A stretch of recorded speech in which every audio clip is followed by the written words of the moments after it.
Hello friends, welcome to my channel. So আজি এই ভিডিঅ'টোত আমি চাম আসাম এনচিয়েন্ট হিষ্ট্ৰীৰ বিষয়ে কেইটামান ইম্পৰ্টেণ্ট কুৱেশ্যনছ। এতিয়া অসম এনচিয়েন্ট হিষ্ট্ৰীৰ কুৱেশ্যনছ প্ৰতিটো অসমৰ এক্সামত আহিয়ে থাকে। চ' এই গোটেই ভিডিঅ'টো যদি আপোনালোকে চায় তেন্তে আপোনালোকৰ চিয়'ৰলি যিকোনো অসমৰ এক্সামত হেল্প হ'ব। আৰু আপুনি ডেছক্ৰিপশ্যনত গৈ পেলাই ইম্পৰ্টেণ্ট PDF আৰু ইম্পৰ্টেণ্ট বুকছ কিছুমান চাব পাৰে। তাত গৈ আপুনি ডাইৰেক্ট কিনিব পাৰিব বা চেক কৰিব পাৰিব। So' let's start the video'. এতিয়া ফাৰ্ষ্ট কুৱেশ্যনটো হ'ল history of Assam can be divided into how many areas. মানে অসম হিষ্ট্ৰীক আমি কিমানটা এৰাত ডিভাইড কৰিব পাৰোঁ। ইয়াৰ আনচাৰ হ'ল 4, যিটো হ'ল প্ৰি এনচিয়েণ্ট, এনচিয়েণ্ট, মেডিভেল আৰু modern. According to Kalika Purana, who was the founder of Pragjyotishpura. Kalika পুৰাণাৰ মতে প্ৰাগজ্যোতিষৰ ফাউণ্ডাৰ কোন আছিলে? ইয়াৰ আনচাৰ হ'ল Narakasura. Who was the founder of Varman dynasty. Varman ডাইনেষ্টিৰ ফাউণ্ডাৰ কোন আছিলে? আনচাৰ হ'ল Pushyavarman. Varman dynasty rule between. Varman dynasty কেতিয়া ৰুল কৰিছিলে? আনচাৰ হ'ল 350 to 650 AD। Which dynasty mark the beginning of ancient Assam. কোনটো ডাইনেষ্টি এনচিয়েণ্ট আসামৰ ফাৰ্ষ্ট ডাইনেষ্টি আছিলে? আনচাৰ হ'ল Varman dynasty. In which inscription the name of Kamarupa occurs as a frontier kingdom. কোনটো ইনস্ক্ৰিপশ্যনত Kamarupa as a frontier kingdom occur কৰে? মানে ক'ত কামৰূপা কিংডমৰ কথা লিখা আছিলে? আনচাৰ হ'ল Allahabad pillar. Pushyavarman was a contemporary of. Pushyavarman কাৰ কণ্টেম্পৰেৰী আছিলে? আনচাৰ হ'ল Samudragupta. The capital of Varman dynasty of Kamarupa was at. Varman ডাইনেষ্টিৰ কেপিটেল কোনটো আছিলে? আনচাৰ হ'ল Pragjyotishpur. Kamarupa's early contact with Kashmir was established by. কামৰূপৰ কাশ্মীৰৰ লগত চবতছে ফাৰ্ষ্ট কণ্টেক্ট কোনে এষ্টাব্লিছ কৰিছিলে? আনচাৰ হ'ল Bala Varman. Who was the daughter of Bala Varman. Bala বৰ্মনৰ জীয়েক কোন আছিলে? আনচাৰ হ'ল Amrita Prabha. Who was the Tibetan Buddhist monk that accompanied Amrita Prabha to Kashmir. Tibetan Buddhist মংকজন কোন আছিল যোনে অমৃতা প্ৰভাক কাশ্মীৰলৈকে একম্পেনি কৰিছিল, মানে অমৃতা প্ৰভাৰ লগত গৈছিলে? আনচাৰ হ'ল stupa. What was the lofty vihara erected by Amrita Prabha in Kashmir for foreign monks. সেই লফটি বিহাৰা কোনটো আছিলে যোনটো অমৃতা প্ৰভাই ইৰেক্ট কৰিছিলে কাশ্মীৰত ফৰেন মংকছৰ কাৰণে? আনচাৰ হ'ল Amrita Bhavan. Under which Barman king was Davaka or Kapili annex into the Kamarupa kingdom. কোনটো বৰ্মন ৰজাৰ সময়ত ডবকা, যাক আজিকালি কপিলি বুলি কয়, কামৰূপক কিংডমৰ আণ্ডাৰত এনেক্স হৈ গৈছিল, মানে কব্জা কৰি লৈছিলে? আনচাৰ হ'ল Kalyana Varman. Which Barman king sent a diplomatic mission to China. কোনজন বৰ্মন ৰজাই চাইনালৈ এটা ডিপ্ল'মেটিক মিছন পঠাইছিল? আনচাৰ হ'ল Kalyana Varman. Which Barman king was successful in pitting up a war against Gupta army. কোনটো বৰ্মন ৰজা গুপ্তা আৰ্মিৰ লগত এটা যুদ্ধ ষ্টাৰ্ট কৰিবলৈ ছাকচেছফুল হৈছিলে? আনচাৰ হ'ল Mahendra Varman. Who was the first Kamarupa ruler to perform Ashvamedha yajna. Ashvamedha yajna perform কৰা ফাৰ্ষ্ট কামৰূপ ৰুলাৰ কোন আছিলে? আনচাৰ হ'ল Mahendra Varman. First Varman king to annex Pundravardhana into Kamrup from the Gupta empire. First Varman ৰজা কোন আছিলে যোনে পুনৰাৱৰ্ধন এৰিয়াটোত কামৰূপ এম্পায়াৰলৈ এনেক্স কৰিছিলে from the Gupta empire? Answer হ'ল Mahendra Varman. Which Barman king donated lands to more than 200 families of Brahmin in the Pundravardhana bhukti. কোনজন বৰ্মন ৰজাই 200টা ব্ৰাহ্মীণ ফেমিলিজক লেণ্ড ডনেট কৰিছিলে ইন পুনৰাৱৰ্ধনা ভুক্তিত? আনচাৰ হ'ল Bhuti Barman. Which Barman king was known as Mriganka. কোনজন বৰ্মন ৰজাক মৃগাংক বুলি কোৱা হৈছিলে? আনচাৰ হ'ল Susthita Varman. Who was the successor of Susthita Varman. Susthita বৰ্মনৰ পিছৰ ৰজাজন কোন আছিলে? ইয়াৰ আনচাৰ হ'ল Supratishthita Varman. Under which ruler glory of ancient Assam reach its peak. কোনজন ৰজাৰ সময়ত এনচিয়েণ্ট আসামৰ গ্ল'ৰী চবতকৈ পিকত আছিলে? আনচাৰ হ'ল Bhaskar Varman. Who was the father of Bhaskar Varman. Bhaskar বৰ্মনৰ বাপেক কোন আছিলে? আনচাৰ হ'ল Susthita Varman. Whom did Bhaskar Varman send to Harshavardhana seeking alliance against their common enemy. Bhaskar বৰ্মনে কাক হৰ্ষবৰ্ধনৰ ওচৰলৈ পঠাইছিলে মানে এটা এলায়েন্স ফৰ্ম কৰিবলৈ against their common enemy? Answer হ'ল Hamsa Vega. First Kamarupa ruler to capture Gauda region of Bengal. First Kamrup ৰজা কোন আছিলে যোনে বেংগলৰ গৌড়া ৰিজিয়নটো কেপচাৰ কৰিছিল? আনচাৰ হ'ল Bhaskar Varman. The famous Nidhanpur grants was issued by. Nidhanpur grants কোনে ইছ্যু কৰিছিল? আনচাৰ হ'ল ভাস্কৰ বৰ্মন।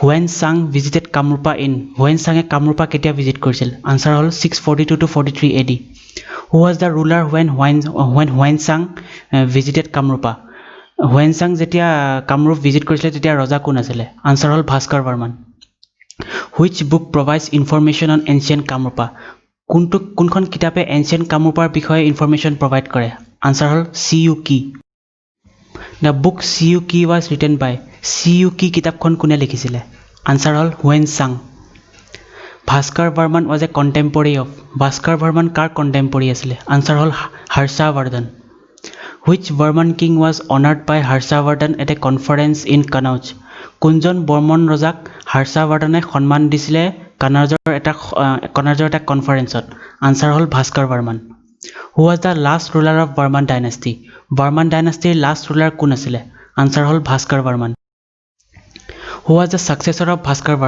ভাস্কৰ বৰ্মনৰ পিছৰ ৰজাজন কোন আছিলে আনচাৰ হ'ল Avanti Varman who was the founder of মেক ডাইনেষ্টি অৰ শালস্তম্ভ ডাইনেষ্টি মেক ডাইনেষ্টি অৰ শালস্তম্ভ ডাইনেষ্টিৰ ফাউণ্ডাৰ কোন আছিলে ইয়াৰ আনচাৰ হ'ল Salastambha total number of kings of Salastambha ডাইনেষ্টিত টোটেল কিমান ৰজা আছিলে আনচাৰ হ'ল 21 Salastambha dynasty rule between Salastambha ডাইনেষ্টিয়ে কেতিয়া ৰুল কৰিছিলে আনচাৰ হ'ল 650 to 990 AD the capital of Salastambha dynasty was located at Salastambha ডাইনেষ্টিৰ কেপিটেল ক'ত আছিলে আনচাৰ হ'ল হাৰুপেশ্বৰ যাক আজিকালি তেজপুৰ বুলি কোৱা হয় name the Nepali লিচ্ছাবি king with hmm হৰ্ষদেৱাজ daughter ৰাজ্যামতী gut married Nepali লিচ্ছাবি king ৰজাজন কোন আছিলে যাৰ লগত হৰ্ষদেৱাৰ জীয়েক ৰাজ্যামতী বিয়া হৈছিল আনচাৰ হ'ল Jayadeva II who was described as Gaudradi Kalinga Kaushalapati in Pashupati epigraph of Jayadeva II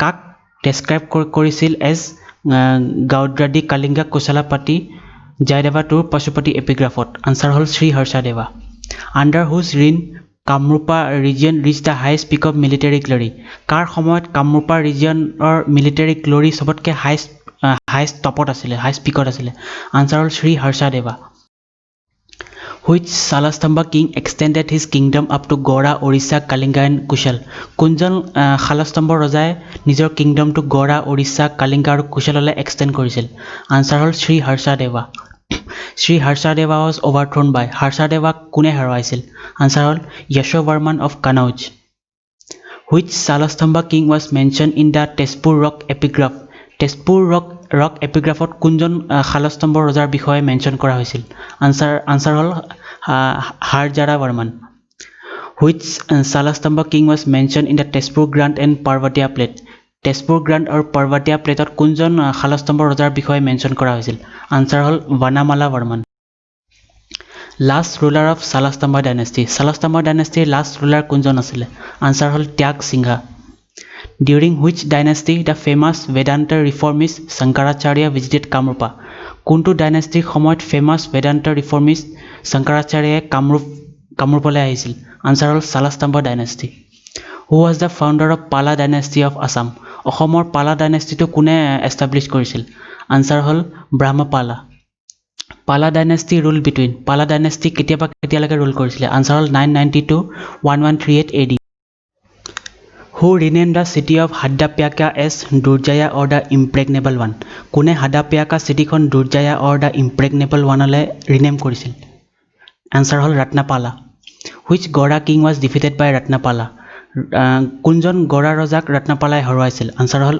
ৰাজ্যাপালা under which Pala ruler Kamrup lost a part of Pundravardhana to east Bengal king জাতাবৰ্মন কোনজন পালা ৰজাৰ সময়ত কামৰূপে পুণ্ড্ৰবৰ্ধনৰ এটা পাৰ্ট ইষ্ট বেংগল ৰজা জাতাবৰ্মনলৈ লুজ কৰিছিল আনচাৰ হ'ল Harshapala the famous Kalika Purana was written under the patronage of কাৰ পেট্ৰনেজত কালিকা পুৰাণা লিখা হৈছিল আনচাৰ হ'ল Dharmapala who shifted the Kamrup's capital from Haruppeshvara to Kamrup Nagar কোনে কামৰূপৰ কেপিটেলক হাৰুপেশ্বৰাৰ পৰা কামৰূপ নগৰলৈ শ্বিফ্ট কৰিছিল আনচাৰ হ'ল Dharmapala last ruler of Pala dynasty of Assam Pala ডাইনেষ্টিৰ লাষ্ট ৰুলাৰ কোন আছিলে আনচাৰ হ'ল Jayapala the king of Bengal who defeated Jayapala was বেংগলৰ কোনজন ৰজাই জয়পালাক ডিফিট কৰিছিল হৰুৱাইছিল আনচাৰ হ'ল Ramapala who was the first Gauda ruler to conquer Kamarupa first Gauda ruler কোন আছিলে যোনে কামৰূপক দখল কৰিছিল আনসাৰ হ'ল বদ্যাদেৱা According to Tabaqat-e-Nazri, king of Kamrupa at the time of invasion of Bakhtiyar Khilji was Tabaqat-e-Azri মতে কামৰূপৰ ৰজা কোন আছিল যেতিয়া Bakhtiyar Khiljiয়ে এটেক কৰিছিল কামৰূপত আনসাৰ হ'ল পৃথু অৰ বিশ্বসুন্দৰা দেৱা